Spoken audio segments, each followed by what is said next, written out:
په هیواد کې د سراسري سولې او ثبات ټینګښت د دې لامل شوی ترڅو د قلعه زال ولسوالۍ یو شمېر اوسیدونکي د کبانو فارمونو جوړېدا ته مخه کړي. په دغه ولسوالۍ کې د کبانو د فارمونو څښتنان یاد فارمونه د ځان لپاره د عاید ښه سرچینه ګڼي او په دغه برخه کې د کرنې ریاست له مسؤلینو د لا زیاتې همکارۍ غوښتنه کوي.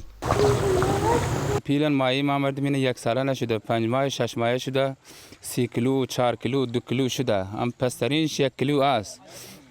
لیکن ما میخوایم از زراعت کمک میخوایم، سولار و مایچو چایمی کنده بیتا امره میخوایم. او ما مردم بسیار کمبودی میکنه، اوای ما مردم خراب است. بلخوا د قلعه زال ولسوالۍ اوسیدونکي په دغه ولسوالۍ کې د کبانو له شته فارمونو څخه د لاسته راغلو کبانو غوښه د هغو کبانو په پرتله چې له بهر څخه راواردېږي ښه او باکیفیته بلي او له خلکو غواړي ترڅو د همدغو کبانو له غوښې څخه ګټه واخلي. که فارم وطن کی است مثل فارم مای دریایی وارد تازه است، لذیذ است، شیرین است.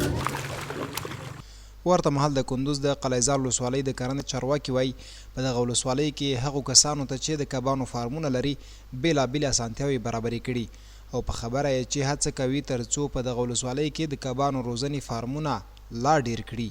کسایی که مشکلات داره مثلا از روی دوا باشه یا از روی تخم ماهی باشه و هر ضرورت یا هر مشکلاتی که دهاقین ما یا مثلا فرمداره اگر داشته باشه به خدمات زراعتی مراجعه بکنه. ما از طریق خود به ریاست مربوطه خود انشالله عریضه یا پیشنهاد خود به او وصل می سازیم و هر چی که ریاست لزوم دید یا دوا و توزیع داشته باشه انشالله ما از طریق خود به اینا 100% انشالله همکار هستیم و همکاری میکنیم. دا په داسې حال کې ده چې په دې وروستیو کې د کبانو فارمونو جوړونې ته نه یوازې په قلعه زال بلکې د دې ولایت په یو شمېر نور ولسوالیو کې هم خلکو مخه کړې ده.